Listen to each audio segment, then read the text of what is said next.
علیکم پیارے طلبا، اس ویڈیو میں ہم دیکھنے والے ہیں ویدک زمانے کے دور کے لوگوں کے زراعت اور غلہ بانی کے بارے میں۔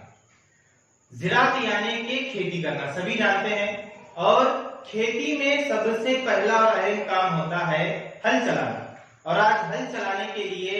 ٹریکٹر کا، دوسری کئی گاڑیوں کا، طرح طرح کی ٹیکنالوجی کا استعمال ہوتا ہے۔ لیکن اس وقت کے دور میں ٹیکنالوجی ٹریکٹر نہیں تھے، اس لیے ہل چلانے کے لیے ویدک زمانے کے دور کے لوگ بیلوں کی مدد لیتے تھے، بیلوں کا سہارا لیتے تھے، اور ان کے جو ہل ہوتے تھے وہ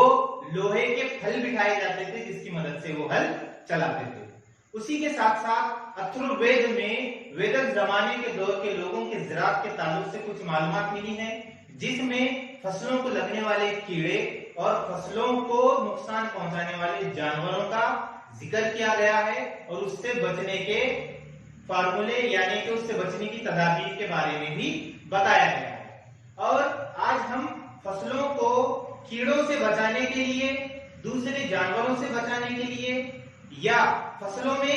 زیادہ تعداد میں پھل لگانے کے لیے، اناج اگانے کے لیے ہم طرح طرح کی کھادوں کا استعمال کرتے ہیں، لیکن اس وقت کے دور کے لوگ کھاد کے طور پر صرف گوبر کا استعمال کرتے تھے۔ یہ ہو گئی زراعت کے تعلق سے معلومات۔ اب ہم دیکھیں گے غلہ بانی کے تعلق سے۔ غلہ بانی یعنی کہ جانور پالنا۔ ویدک زمانے کے دور کے لوگ گھوڑا، گائے، بیل اور کتے، ان جانوروں کو پالتے تھے، اور ان جانوروں کو بڑی اہمیت حاصل تھی۔ اور اسی کے ساتھ ساتھ اس وقت کے دور کے لوگ گائے کو بے حد قیمتی سمجھتے تھے، کیونکہ وہ اس کا استعمال دودھ کے ساتھ ساتھ چیزوں کے لین دین کے لیے بھی کرتے تھے، اور جب کسی چیز کو قیمتی سمجھا جاتا ہے تو اس کی حفاظت کی جاتی ہے۔ تو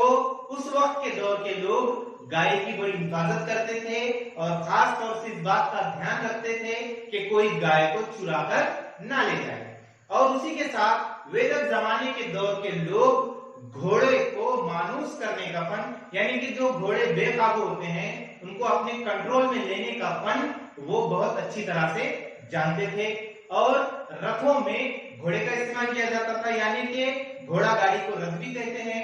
اور اس کو زیادہ تیز رفتاری سے دوڑانے کے لیے وہ پہیوں میں زیادہ وزنی پہیے کے بجائے کم وزنی پہیوں کا استعمال کرتے تھے، جس کی وجہ سے رتھ کی رفتار بہت تیز ہو جاتی